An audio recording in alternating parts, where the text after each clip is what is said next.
இந்த திட்டத்தை கைவிட்டுட்டீங்க. கையகப்படுத்திய நிலத்தை வந்து என்ன பண்ண போறீங்கன்னு மாற்று தொழில் திட்டங்கள் மக்களை பாதிக்காதவாறு கையகப்படுத்தப்பட்ட நிலங்களில் செயல்படுத்தப்படும்.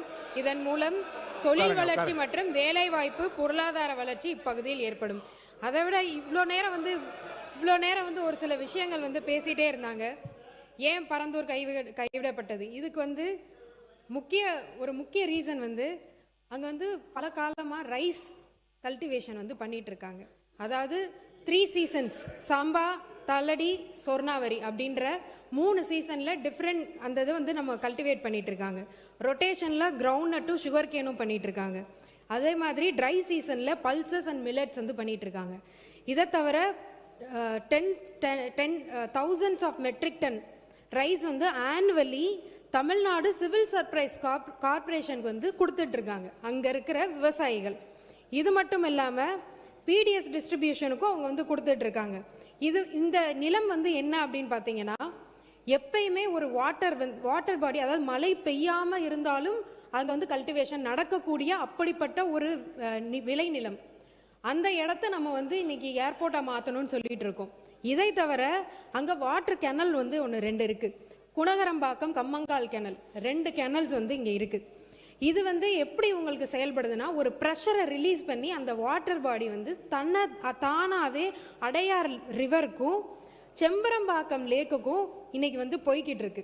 இதை நம்ம அழிச்சிட்டோம் அப்படின்னா ஆட்டோமேட்டிக்காக சென்னை சிட்டிக்கு வந்து உள்ளேயே ஃப்ளட் வர்றதுக்கான பல வாய்ப்புகள் இருக்கு. இவ்வளவையும் நம்ம அழிச்சு நம்ம ஒரு பரந்தூர் ஏர்போர்ட், நாம வந்து ஏர்போர்ட் வேணான்னு சொல்லவே இல்லை. இன்னொரு இடத்த நாங்கள் இந்த மாதிரி அது ஒரு சரிவான இருக்கிற ஒரு விளைநிலம், அந்த இடத்துல நீங்கள் எவ்வளோ தூரம் மண்ணை போட்டு ஒரு ஏர்போர்ட்டை நீங்கள் கொண்டு வருவீங்க? இது கொச்சினில் நடந்தது. இதனால 14 நாள் வந்து அந்த ஏர்போர்ட் வந்து பூட்டி கிடக்கப்பட்டது. இதே மாதிரி ஒரு விளைநிலத்தை கொண்டு வந்து அந்த ஏர்போர்ட் 14 நாள் பூட்டி கிடந்தது.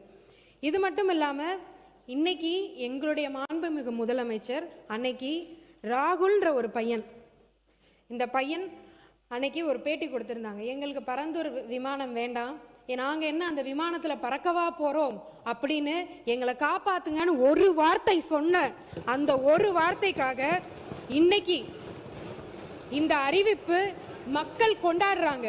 அங்கே நடந்த ஒரு ரீசன்ட் லோக்கல் பாடி மீட்டிங்கில்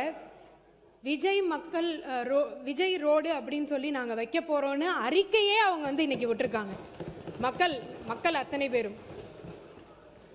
இதனால விவசாயிகளோட வாழ்வாதாரம் பாதிக்கப்படும், 1500 நீர்நிலைகள் பாதிக்கப்படும், 1000 குடும்பங்கள் இடம்பெயரணும்.